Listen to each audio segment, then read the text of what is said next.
আজকের ভিডিওতে রায়মার্টিন পশ্চিমী 2025 সালের অষ্টম শ্রেণীর ইতিহাস বিষয়ে প্রথম পরীক্ষায় মূল্যায়নের যে একের দাগের প্রশ্নপত্র রয়েছে, অর্থাৎ Sargachhi Ramakrishna Mission High School HS এই বিদ্যালয়ের সমস্ত প্রশ্ন উত্তরগুলি করব। তার আগে আমরা 2025 সালের নতুন নিয়ম অর্থাৎ অষ্টম শ্রেণীর সমস্ত ছাত্রছাত্রীদের সার্বিক প্রগতি নিদর্শনপত্র বা এইচপিসি এই নিয়মে কেবলমাত্র প্রথম ও দ্বিতীয় পরীক্ষায় মূল্যায়নের নতুন নাম্বার বিভাজন করা হয়েছে, যেখানে প্রথম পরীক্ষায় মূল্যায়ন 15 থেকে 2 গুণ করে 30 নাম্বারের করা হয়েছে। তাহলে আমরা নম্বর বিভাজন ও সিলেবাসটা দেখে নেব। তোমাদের ইতিহাস বই থেকে পড়তে হবে আঞ্চলিক শক্তির উত্থান ও ঔপনিবেশিক কর্তৃত্ব প্রতিষ্ঠা। এই যে তোমাদের এখানে নাম্বার বিভাজনটা করে দেওয়া আছে, তোমরা নাম্বার বিভাজনটা দেখে নাও। প্রশ্নপত্র সমাধান করার আগে বলে দিই, তোমরা কেউ যদি আমার চ্যানেলে নতুন হয়ে থাকো তাহলে চ্যানেলটি অবশ্যই সাবস্ক্রাইব করে নেবে এবং ভিডিওগুলি তোমাদের যদি ভালো লেগে থাকে তাহলে ভিডিওগুলিকে অবশ্যই লাইক কমেন্ট ও শেয়ার করে দেবে। একে আছে সঠিক উত্তরটি নির্বাচন করো। এক আছে মোগল সম্রাট ফারুক শাহ একটি আদেশ বা ফরমান জারি করেছিলেন, এটা 1717 সালে। এরপর 2 আছে অধীনতামূলক মিত্রতা নীতি চালু করেছিলেন, এটা লর্ড ওয়েলেসলি। এরপর 3 আছে সলবাইর এ চুক্তি হয়েছিল, এটা 1782 সালে। এরপরে 4 আছে ব্রিটিশ কোম্পানিকে বাংলা বিহার ওড়িশার দেওয়ানি অধিকার দেন, এটা সম্রাট দ্বিতীয় শাহ আলম। এরপর 5 আছে ফোর্ট উইলিয়াম কলেজ প্রতিষ্ঠা করা হয়েছিল, এটা 1800 সালে। এরপর 6 আছে এশিয়াটিক সোসাইটি কলকাতায় প্রতিষ্ঠা করেছিলেন, এটা উইলিয়াম জোন্স। এরপরে 2 আছে ঠিক না ভুল লেখো। 1 আছে 1727 খ্রিস্টাব্দে মুর্শিদকুলিকে বাংলার নাজিম পদ দেওয়া হয়, এটা ভুল হবে। এরপর 2 আছে মুর্শিদকুলির মতো আলিবর্দী খান ও বাংলায় ইউরোপীয় বণিকদের বাণিজ্যের বিষয়ে ইতিবাচক মনোভাব দেখিয়েছিলেন, এটা ঠিক হবে। এরপর 3 আছে লর্ড ওয়েলেসলি সিভিল সার্ভিস বা অসামরিক প্রশাসন ব্যবস্থা চালু করেন, এটা ভুল হবে। এরপর 4 আছে 1793 খ্রিস্টাব্দে কোম্পানি 10 বন্দোবস্ত চালু করে, এটা ভুল হবে। এরপরে 3 দাগে আছে নিচের প্রশ্নগুলির সংক্ষেপে উত্তর দাও, যে কোনো দুটি। 1 আছে পলাশীর লুণ্ঠন বলতে কি বোঝো? এর উত্তরটি হলো 1757 খ্রিস্টাব্দে পলাশীর যুদ্ধে ব্রিটিশ কোম্পানি জয়লাভ করে ইংরেজরা সিরাজ উদ্দৌলাকে সরিয়ে মীর জাফরকে বাংলার নবাব পদে বসান। পলাশীর যুদ্ধের পর ব্রিটিশ কোম্পানি বিভিন্নভাবে নবাব মীর জাফরের কাছ থেকে প্রচুর অর্থ আদায় করে। রবার্ট ক্লাইভ সহ কোম্পানির উচ্চপদস্থ কর্মচারীরাও ব্যক্তিগতভাবে প্রচুর অর্থ নেয়। কোম্পানির পক্ষ থেকে প্রচুর অর্থ লুণ্ঠন করে ব্রিটেনে পাঠিয়ে দেওয়া হয়। সব মিলিয়ে প্রায় 3 কোটি টাকার সম্পদ ইংরেজরা আদায় করে। পলাশীর যুদ্ধের পর মির্জাফরের কাছ থেকে ইংরেজদের অর্থ আত্মসাৎকে পলাশীর লুণ্ঠন বলা হয়। এরপরে আছে দ্বৈত শাসন ব্যবস্থা বলতে কি বোঝো? এর উত্তরটি হলো 1765 খ্রিস্টাব্দে মুঘল সম্রাট দ্বিতীয় শাহ আলমের কাছ থেকে ব্রিটিশ কোম্পানি সুবা বাংলার দেওয়ানি অধিকার লাভ করে। এর ফলে বাংলায় 2 জন শাসকের শাসন কায়েম হয়। এই ব্যবস্থাকেই দ্বৈত শাসন ব্যবস্থা বলা হয়। দ্বৈত শাসনের একদিকে ছিল বাংলার নবাব এবং অপরদিকে ছিল ব্রিটিশ ইস্ট ইন্ডিয়া কোম্পানি। এরপরে 3 আছে 1773 খ্রিস্টাব্দের রেগুলেটিং অ্যাক্ট এ কি বলা হয়েছিল? এর উত্তরটি হলো, এর উত্তরটি আমরা এখান থেকে বলে দেব যে ভারতে ব্রিটিশ ইস্ট ইন্ডিয়া কোম্পানি কার্যকলাপ নিয়ন্ত্রণের জন্য ব্রিটেন সরকার 1773 খ্রিস্টাব্দে রেগুলেটিং অ্যাক্ট প্রবর্তন করেন। এই আইনের কিছু ত্রুটি থাকায় পরবর্তীকালে 1784 খ্রিস্টাব্দে প্রবর্তিত হয় ব্রিটে ভারত শাসন আইন। তবে এই দুটি আইনই ছিল গুরুত্বপূর্ণ। রেগুলেটিং অ্যাক্ট প্রচলনের গুরুত্ব: 1. রেগুলেটিং অ্যাক্ট প্রচলনের ফলে বাংলার গভর্নরকে গভর্নর জেনারেল পদে উন্নীত করা হয়। এরপর 2. ব্রিটিশ কোম্পানির ভারতে সাম্রাজ্যে প্রশাসনিক দায়িত্বভার গভর্নর জেনারেল ও 4 জন সদস্য নিয়ে গঠিত একটি পরিষদের হাতে অর্পণ করা হয়। 3. বাংলার গভর্নর জেনারেলের অধীনে মাদ্রাজ ও বোম্বাই প্রেসিডেন্সিকে নিয়ে আসা হয়। 4. রেগুলেটিং অ্যাক্ট প্রচলনের ফলে কলকাতায় সুপ্রিম কোর্ট স্থাপনের সিদ্ধান্ত গ্রহণ করা হয় এবং কলকাতা ভারতের রাজধানীতে পরিণত হয়। এরপরে 4 আছে পিটের ভারত শাসন আইনে কি বলা হয়েছিল? এর উত্তরটি হলো 1784 খ্রিস্টাব্দে প্রবর্তিত পিটের ভারত শাসন আইন অনুযায়ী বোর্ড অফ কন্ট্রোল তৈরি করা হয়। এই বোর্ডের উপর কোম্পানির সামরিক ও অসামরিক শাসন ও রাজস্ব ব্যবস্থা পরিচালনার সম্পূর্ণ দায়িত্ব অর্পণ করা হয়। ভারতে কোম্পানির সমস্ত প্রশাসনিক কর্তাদের উপর গভর্নর জেনারেলের আধিপত্য ও এই আইন দ্বারা প্রতিষ্ঠিত হয়।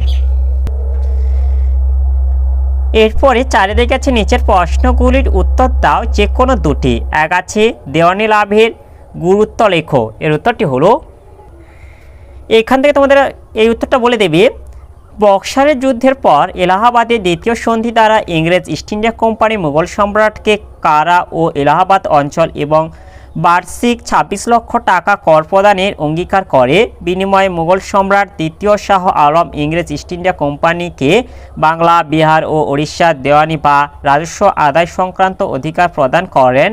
দেওয়ানির অধিকার ব্রিটিশ কোম্পানির কাছে অত্যন্ত লাভজনক বলে প্রমাণিত হয়েছিল, কারণ কোম্পানির বৈধতা প্রতিষ্ঠা দেওয়ানি লাভের ফলে বাংলা তথা ভারতের প্রশাসনিক ব্যবস্থায় ইংরেজ ইস্ট ইন্ডিয়া কোম্পানির আইনগত বৈধতা প্রতিষ্ঠিত হয়। এর ফলে কোম্পানি বাণিজ্যিক প্রতিষ্ঠান থেকে রাজনৈতিক প্রতিষ্ঠানে উন্নীত হয়। নবাবের ক্ষমতা হ্রাস, ইংরেজ কোম্পানির দেওয়ানি লাভের ফলে বাংলায় নবাবের ক্ষমতা হ্রাস পেয়েছিল। এরপর আছে ইংল্যান্ডের শিল্প বিপ্লবের প্রসার, কোম্পানি বাংলা থেকে আদায়কৃত রাজস্বের লভ্যাংশ ইংল্যান্ডে পাঠিয়ে দিত। ফলে একদিকে যেমন ইংল্যান্ডের ধনভাণ্ডার পূর্ণ হয়েছিল, অন্যদিকে কোম্পানির কর্মচারীরাও লাভবান হয়েছিল। বিপুল পরিমাণে অর্থ ইংল্যান্ডে পৌঁছবার ফলে যেমন শিল্প বিপ্লব ত্বরান্বিত হয়েছিল, তেমনি এই অর্থ ব্যবহার করে কোম্পানি ভারতে তাদের শাসনের ভিত্তিকে সুদৃঢ় করেছিল। এরপরে 2 আছে সত্যবিলোপ নীতির প্রয়োগ কোম্পানি কর্তৃক প্রতিষ্ঠায় কী ভূমিকা নিয়েছিল? এর উত্তরটি হলো, এর উত্তরটি তোমরা এখান থেকে বলে দেবে যে সত্যবিলোপ নীতি প্রয়োগের মাধ্যমে কোম্পানির পরোক্ষ ও প্রত্যক্ষ কর্তৃত্ব প্রতিষ্ঠার উদ্যোগ চূড়ান্ত রূপ পেয়েছিল। ওই নীতির প্রয়োগকর্তা লর্ড ডালহৌসির আমলে কোম্পানির আগ্রাসী রূপ প্রকট হয়েছিল। যেসব ভারতীয় শাসকদের কোনো পুরুষ উত্তরাধিকারী থাকতো না, তাদের শাসন এলাকা কোম্পানির হস্তগত হয়ে যেত। সেভাবেই ডালহৌসি সাতারা, সম্বলপুর, ঝাঁসি প্রভৃতি অঞ্চল দখল করে নেন। কোম্পানির সেনাবাহিনীর খরচ মেটানোর জন্য হায়দ্রাবাদের বেরার প্রদেশ ছিনিয়ে নেন ডালহৌসি। 1856 খ্রিস্টাব্দে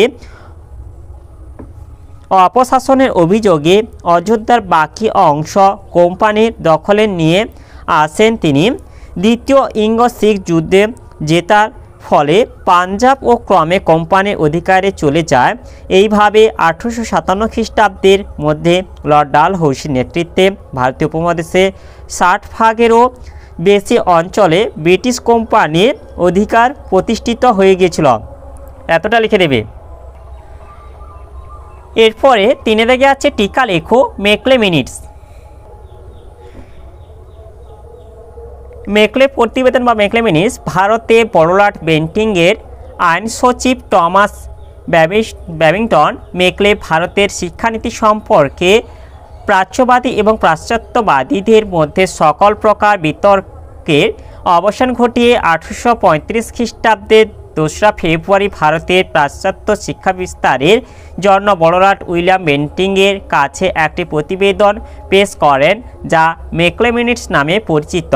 মেকলে তার প্রতিবেদনে ভারতীয় শিক্ষা ব্যবস্থা সম্পর্কে যে বক্তব্যগুলি রাখেন তা হলো: 1. মেকলের বক্তব্য অনুযায়ী ভারতবর্ষে একমাত্র পাশ্চাত্য শিক্ষা প্রসারের মাধ্যমেই ভারতীয় জনগণের মধ্যে প্রকৃত জ্ঞানের উন্মেষ ঘটবে। 2. তিনি মনে করেছিলেন যে পাশ্চাত্য শিক্ষাকে ভারতবর্ষের উচ্চবিত্ত ও মধ্যবিত্ত জনগণের মধ্যে ছড়িয়ে দিলে ক্রম পরিশ্রুত নীতি অনুযায়ী তা সাধারণ মানুষ তথা নিম্নবিত্তদের মধ্যে পাশ্চাত্য শিক্ষাকে পৌঁছে দেবে। 3. ব্রিটিশরাই জাতিগতভাবে উন্নত এবং তাদের হাত ধরে ভারতে আধুনিকতা আসবে, এই জন্য প্রাচ্যবিদ্যা শেখার প্রয়োজন নেই। উদ্যোগ টমাস মেকলে প্রতিবেদনের ফলে লর্ড উইলিয়াম বেন্টিং 1835 খ্রিস্টাব্দে ইংরেজি শিক্ষাকে সরকারি শিক্ষানীতি হিসেবে ঘোষণা করলে ভারতে পাশ্চাত্য শিক্ষার সূচনা হয়। এরপরে 4 আছে ঔপনিবেশিক প্রশাসনে গৃহীত শিক্ষানীতির উদ্দেশ্য কী ছিল? এর উত্তরটি তোমরা এখান থেকে বলে দেবে যে ঔপনিবেশিক প্রশাসনের তরফে গৃহীত শিক্ষা বিস্তার নীতির কতগুলি জরুরি দিক ছিল। ওই শিক্ষা বিস্তারের উদ্দেশ্যই ছিল সমাজে কিছু সংখ্যক মানুষকে শিক্ষিত করে ঔপনিবেশিক প্রশাসনিক কাঠামোর সঙ্গে সংযুক্ত করে নেওয়া। বাস্তবে সার্বিক গণশিক্ষার কোনো পরিকল্পনা নেওয়া হয়নি। তাছাড়া উচ্চ শিক্ষার মাধ্যম হিসেবে ইংরেজি ভাষাকে নির্দিষ্ট করে দেওয়ার ফলে শিক্ষা বিস্তারের গণমুখী চরিত্র তৈরি হয়নি। পাশাপাশি উপযুক্ত প্রায়োগিক প্রশিক্ষণ বা হাতে কলমে শেখার ব্যবস্থা যথেষ্ট না থাকায় কেবল পুঁথিগত চর্চার উপরে শিক্ষার বিস্তার নির্ভর করেছিল। তাছাড়া পাশ্চাত্য জ্ঞান বিজ্ঞানের প্রতি অনেক ক্ষেত্রে নির্বিচার সমর্থনের ফলে ভারতীয় প্রচলিত শিক্ষার চর্চা ক্রমে অবলুপ্তির মুখোমুখি হয়েছিল। প্রথম দিকে নারী শিক্ষার বিষয়টিকেও অবহেলা করা হয়েছিল। ঔপনিবেশিক শিক্ষানীতিতে ব্যক্তিগত কয়েকজনের উদ্যোগে নারী শিক্ষার বিস্তার শুরু হয়। তার মধ্যে অন্যতম প্রধান ছিল বিটন সাহেব এর উদ্যোগে তৈরি হওয়া বিটন স্কুল। এরপরে 5 থেকে আছে নিচের প্রশ্নগুলির উত্তর দাও যে কোনো দুটি। 1 আছে অষ্টাদশ শতকে ভারতে প্রধান আঞ্চলিক শক্তিগুলির উত্থানের পিছনে মোগল সম্রাটের ব্যক্তিগত অযোগ্যতাই কেবল দায়ী ছিল।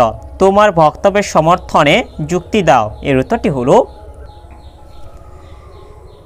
অনেক ক্ষেত্রে মুঘল সাম্রাজ্যের অবনতিকে মুঘল সম্রাটের ব্যক্তিগত দক্ষতা ব্যর্থতা দিয়ে ব্যাখ্যার চেষ্টা করা হয়। যদিও একটি সাম্রাজ্য তথা শাসন ব্যবস্থা শুধুমাত্র ব্যক্তি সম্রাটের দক্ষতা যোগ্যতার উপর নির্ভর করে না, এক্ষেত্রে মুঘল সাম্রাজ্যের অবনতির জন্য আরও বেশ কিছু কারণকে দায়ী করা যায়। মুঘল সম্রাটদের মধ্যে ঔরঙ্গজেবের পরবর্তী সময়ে শাসকগণ ছিলেন অযোগ্য। আসলে মুঘল শাসনকালে শেষের দিকে নানা কারণে মুঘল শাসন কাঠামোর সমস্যা দেখা দিয়েছিল। জাহাঙ্গীর ও শাহজাহানের সময় থেকে শুরু হয় এই সমস্যা, যা ঔরঙ্গজেবের আমলে স্পষ্ট হয়ে ওঠে। ঔরঙ্গজেবের পরবর্তীকালের সম্রাটরা সামরিক সংস্কার না করায় জায়গিরদারি ও মনসবদারি সংকট, কৃষি সংকট প্রভৃতি মোকাবিলায় ব্যর্থ হওয়ায় আঞ্চলিক শক্তিগুলি মাথাচাড়া দেয়। মুঘল শাসন কাঠামো দুর্বলতার সুযোগে বাংলা, হায়দ্রাবাদ ও অযোধ্যার মতো আঞ্চলিক শক্তিগুলি প্রায় স্বাধীন হয়ে ওঠে। সবশেষে বলা যায় ঔরঙ্গজেবের শাসনকাল থেকে মুঘল সম্রাটের উত্তরাধিকারীদের দুর্বলতা ও অযোগ্যতার পাশাপাশি এই সমস্ত কারণগুলিও মুঘল সাম্রাজ্যের অবনতি ঘটাতে সাহায্য করেছিল। এরপরে 2 আছে পলাশী যুদ্ধ ও বক্সারের যুদ্ধের মধ্যে কোনটি ব্রিটিশ কোম্পানির ভারতে ক্ষমতা বিস্তারের জন্য বেশি গুরুত্বপূর্ণ ছিল? তোমার বক্তব্যের সপক্ষে যুক্তি দাও। এর উত্তরটি হলো সূচনা। পলাশীর যুদ্ধে ব্রিটিশ ইস্ট ইন্ডিয়া কোম্পানি জয়ী হয়ে ভারতে তাদের জয়যাত্রার সূচনা ঘটায়। অপরদিকে বক্সারের যুদ্ধে জয়ী হওয়ার পর এদেশে কোম্পানির রাজনৈতিক আধিপত্য সুপ্রতিষ্ঠিত হয়। পলাশী অপেক্ষা বক্সারের অধিক গুরুত্ব। এক ভাগ্য নির্ণায়ক যুদ্ধ হিসেবে পলাশী নয়, বক্সারের যুদ্ধ ছিল ভারতের ইতিহাসের ভাগ্য নির্ণায়ক যুদ্ধ। এই যুদ্ধে ফলাফল যদি ইংরেজদের প্রতিকূলে যেত তাহলে ভারতের ইতিহাস অন্যরকমভাবে লেখা হতো। 2 ঔপনিবেশিক শাসনের দৃঢ়তায় পলাশী যুদ্ধে জিতে কোম্পানি ভারতে ঔপনিবেশিক শাসনের প্রথম ধাপ অতিক্রম করেছিল, কিন্তু বক্সারের যুদ্ধে জিতে কোম্পানি ঔপনিবেশিক শাসনকে দৃঢ় ভিত্তির ওপর প্রতিষ্ঠিত করে। এরপর 3 আছে বাংলায় আধিপত্য প্রতিষ্ঠায় পলাশীর যুদ্ধে জিতে বাংলায় ইংরেজ কোম্পানির জয়যাত্রার সূচনা ঘটে, কিন্তু বক্সারের যুদ্ধে জয়লাভের পর ব্রিটিশ শক্তিকে বাধা দেওয়ার মতো আর কোনো শাসক রইল না। ফলে বাংলায় কোম্পানির আধিপত্য প্রতিষ্ঠার পথ নিষ্কণ্টক হয়। 4. উত্তর ভারতে আধিপত্যের সূচনা। বক্সারের যুদ্ধে জেতার পর কোম্পানি বাংলায় নিজেদের আধিপত্যকে দৃঢ় করে উত্তর ভারতের দিকে নজর দেয়। অযোধ্যার নবাব সুজাউদ্দৌলা কোম্পানির অনুগত শাসকে পরিণত হন এবং নাম সর্বস্ব মুঘল বাদশাহ কোম্পানির দয়ার উপর নির্ভরশীল হয়ে পড়েন। ফলে সমগ্র উত্তর ভারত জুড়ে কোম্পানির আধিপত্যের সূচনা ঘটে। এরপর পালছে আর্থিক লুণ্ঠনের সূচনা। পলাশির যুদ্ধে জয়লাভের পর কোম্পানি বাংলার অর্থনীতিকে নিয়ন্ত্রণের চেষ্টা শুরু করে, কিন্তু বক্সারের যুদ্ধে জয়লাভের পর বাংলার বাণিজ্য ও অর্থনীতির ওপর ইস্ট ইন্ডিয়া কোম্পানির একচেটিয়া নিয়ন্ত্রণ প্রতিষ্ঠিত হয়। বাংলায় কোম্পানির অবাধ অর্থনৈতিক লুণ্ঠন শুরু হয়। এরপরে তিনি আছে লর্ড উইলিয়াম বেন্টিংয়ের সংস্কারগুলি লেখো। এর উত্তরটি হলো লর্ড উইলিয়াম বেন্টিং ছিলেন একজন উদারবাদী শাসক। ইংল্যান্ডের হিতবাদী দর্শন দ্বারা প্রভাবিত হয়ে ভারতীয় জনগণের সার্বিক উন্নতি ও মঙ্গল সাধনের জন্য তিনি শাসন, বিচার, অর্থনীতি, শিক্ষা, সমাজ সর্বত্র বেশ কিছু সংস্কার সাধন করেছিলেন। শাসন সংস্কার। এক উদারবাদী শাসক লর্ড বেন্টিং বৈষম্যের অবসান ঘটিয়ে ভারতীয়দের উচ্চ সরকারি পদ যেমন ডেপুটি ম্যাজিস্ট্রেট, ডেপুটি কালেক্টর প্রভৃতি নানা পদে নিয়োগ করেন। বেন্টিংয়ের শাসনকালে যে আইন তৈরি হয় সেখানে বলা হয় ব্রিটিশ কোম্পানি কর্মচারী নিয়োগের ক্ষেত্রে জাতি, ধর্ম, বর্ণের পরিবর্তে শুধুমাত্র যোগ্যতা বিচার করবে। এরপর 3. লর্ড উইলিয়াম বেন্টিংয়ের শাসনকালে ব্রিটিশ পার্লামেন্ট কোম্পানির জন্য সনদ আইন প্রবর্তন করে এবং তিনি কার্যনির্বাহী পরিষদের সদস্য সংখ্যা বৃদ্ধি করেন।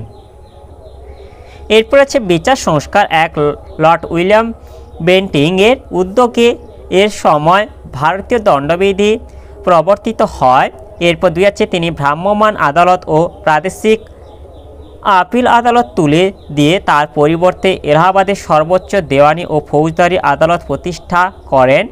এছাড়া ভারতীয়দের দেওয়ানি মামলার বিচারক পদে নিয়োগ করেন। এরপর 3 আছে উচ্চ আদালতগুলিতে যাবতীয় কাজকর্ম ফরাসি পরিবর্তে ইংরেজি ভাষায় চালু করেন। এরপর আছে অর্থনৈতিক সংস্কার। এক লর্ড বেন্টিংয়ের শাসনকালে কোম্পানির বার্ষিক করের ঘাটতি পূরণের জন্য তিনি কর্মচারীদের বেতনের পরিমাণ হ্রাস করেন। এরপর 2 আছে মাদ্রাজে রায়তবাড়ি বন্দোবস্ত প্রবর্তনের মাধ্যমে তিনি ভূমি রাজস্ব বৃদ্ধি করেন।